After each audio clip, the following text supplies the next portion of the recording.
This is Fred Ricciani of the Sports Courier. I have right here via Skype a very special guest. He is the artist to all of your favorite professional wrestlers. He's a man that's actually going to be making an appearance during WrestleMania week in New Orleans. He is the great Rob Schamberger. Sir, how are you?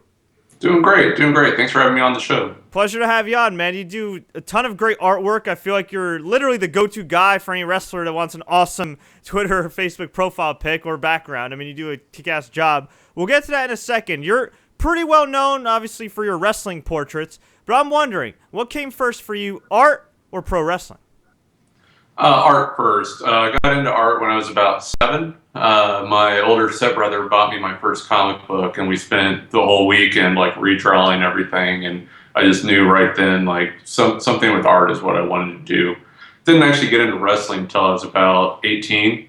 Like every young man living on his own, I was at my parents' doing laundry, and my stepfather, who had been a fan back in the 60s and 70s, was flipping through the channels and landed on Nitro. It was about 98, and Ric Flair was cutting a promo in the ring, and I was just hooked right there. Next week, I tried to find wrestling, didn't know the difference between WWF and WCW, and luckily landed on Raw, and they were killing it at that time. Been a fan since. Awesome. Now, is there anybody that really caught your eye? I mean, obviously, when you see Ric Flair, it's like, holy crap, it's Ric Flair. I mean, that's a guy that can definitely suck you in. But is there anybody in particular that kept you coming back and forth? Well, at that time, there was definitely The Rock and Stone Cold and The Undertaker, but I also really enjoyed Chris Jericho and the tag division at that time with the Hardys and Edge and Christian, and then soon the Dudleys. It was a great time to be a fan. Still is, but back then it was really great. Oh, absolutely. That's around the same time I got into wrestling. And I see in the background, the world's strongest man is mean mugging us a little bit. Yeah, he's pretty angry there, isn't he? Now, when did you decide or realize that you were actually able to make a living in art? Um, it was about, well, I had my first comic book published, self-published when I was 17. And, started getting a feeling for, like how you can cut your own path. Did comic book work and some gallery work for the next 13 years or so, with success here and there, but I wasn't able to make the switch to full time.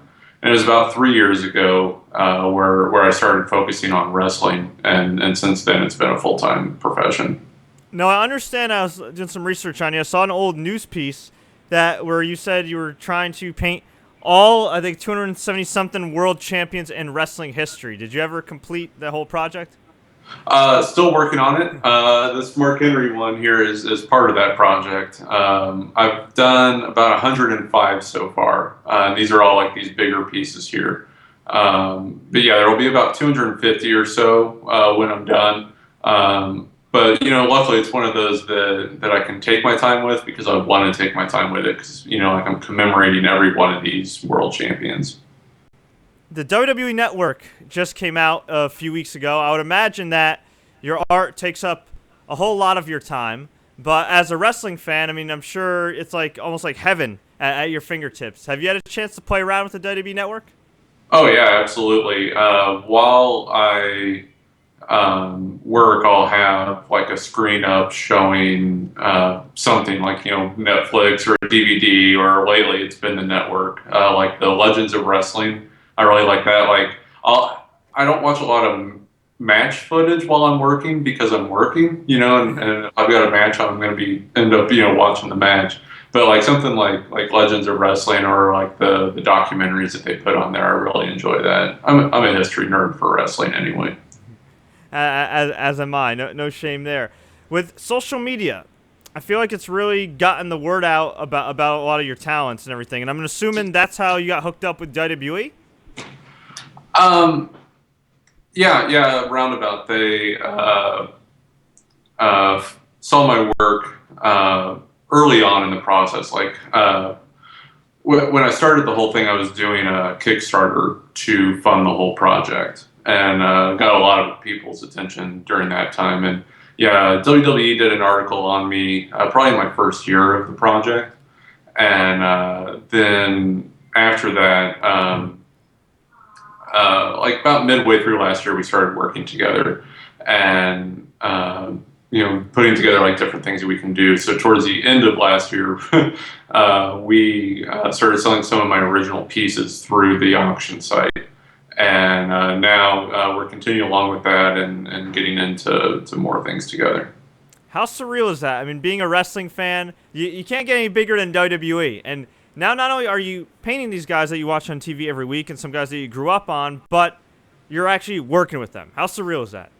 It's surreal and it's neat. Like several of the guys I've become actually friendly with. Like I talk to Jim Ross on a regular basis. Like he was the number one announcer at the time that I started watching. So like to me that he is the voice of wrestling. So hearing his voice on the other side of the phone is a lot of fun. What would you say is your best work? You've done a lot of great pieces. I mean, one of my favorites is the one you did of Chris Hero and the other one, Edge. But is there one that you're particularly proud of the most? My Champions Collection piece of Edge, I think, is my personal best. Just on a technical level, it hit everything that I wanted it to. And again, that was another one of those where he and I ended up becoming friendly shortly after I posted that, and then we met at an event and have struck up a friendship since then. And yeah, he was just starting out when I started watching, so I pretty much watched his whole career. So yeah, it's neat that now he's someone that I know it's Adam instead of Edge. What would you say is the hardest work you've ever had to do, as far as like one particular painting?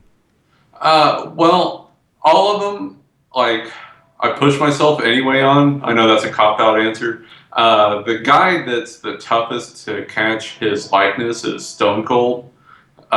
He doesn't have a lot of identifiable features. Like, when he's in movement, like in motion, you don't notice that. But if like a still image of him trying to capture his likeness, he's pretty tough. And is there anybody in particular? I mean, with wrestling, of course, you see your favorites, you start painting them. But is there anybody in particular that inspired you to start painting as a kid or as you got older?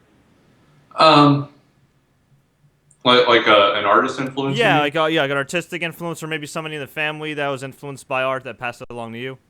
It's definitely that early love of comic books, and then starting to study like so many of those artists, and then how they, cross over into other art fields as well. Like some of the guys like Dave McKean or Bill Sienkiewicz gave me a greater appreciation of art, and then.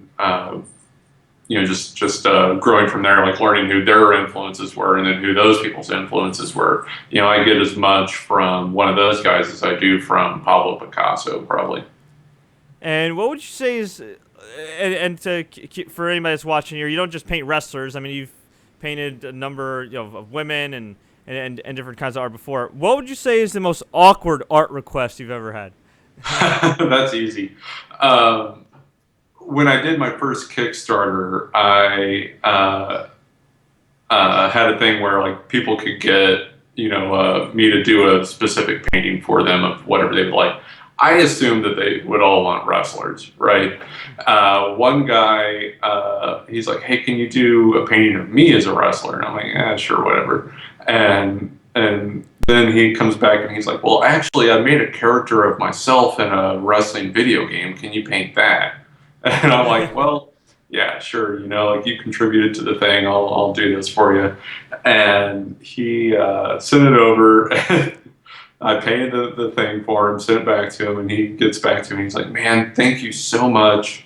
I really appreciate this, and my mom loves it. She's got it hanging up on her wall." Hey, you made a mom's dream come true, man. Yeah, she's got a weird uncanny valley video game representation of her son. Changing lives for the better every day. That's what I do. What would you say is the biggest misconception of being an artist as your career path? A lot of people don't understand that art is work and that like doing anything that you enjoy is still work. That's tough to get through to people. Also, that I do this for a living, so like occasionally I'll do gifts for friends of my art, but like I don't just do this for fun. Like, this is how I pay my bills. Some people have trouble understanding that. As somebody that's creative, I understand. Yeah. It's like you go to the dentist and he's like, "Hey, can you do a painting of my daughter?" And I'm like, "Sure." And he's like, "Okay, great." And I'm like, "And can you do this filling for me for free?" Makes sense. Yeah. Now you got some big plans for Mania weekend and in the coming days. Can you tell everybody what you're involved with Planet Comic Con? Yeah, Planet Comic Con is starts tomorrow, goes through Sunday. I'll have my art available there, like both exhibiting, and I'll have prints and some originals for people to purchase. On Saturday at noon, I'll be sitting in on a panel about crowdfunding, talking about my Kickstarter experience, and I'll also be doing some live art there during that. And then going into WrestleMania, for the 4 days of WrestleMania Access, I'll be set up right inside the front door, right outside of the Superstore, doing live art all day, every day there. And that's not just for the Access sessions. Like, they open the doors at like 11 or noon, and that's free to the public for that, to get into the Superstore and to see what I'm doing out there. And I'll have original paintings available there for people as well. I'm assuming you're also attending the matches at Mania? Yes. Going to WrestleMania, also going to be going to the Hall of Fame, which I'm excited about. I've been to one WrestleMania. I went to 24, but I've never been to a Hall of Fame, so this is pretty exciting. That's awesome. Are you part of the Yes movement? Sure, yeah. Actually, up on auction.wwe.com right now, we've got a signed painting of Daniel Bryan that's available for people right now. Pretty cool. So hey, anybody that wants to be a part of the Yes movement even more, man, yeah, there you go. Daniel Bryan painting signed by Rob Schamberger. Check it out, guys. Even Daniel Bryan's holding it. If it's good enough for Daniel Bryan, it's good enough for all of you. Good enough for anyone else, right? Exactly. Well, Rob, I want to thank you so much for your time, man. Before we let you go, where can fans find you and your great work online? Sure. RobSchamberger.com is the main site, and I have the best last name for any of these interviews. It's RobSchamberger.com. Also on Twitter at Rob Schamberger. Facebook, it's Art of Rob Schamberger. If you search for it, or just go to facebook.com/Rob Schamberger. Instagram, YouTube, I'm all over all of it. So if you want to check out his artwork, maybe you want to get some tips of the trade, please check him out on YouTube. Yeah, I saw some of your videos, man. Very, very cool stuff. You do a great job. Really happy for your success. Best of luck and everything. Thank you very much.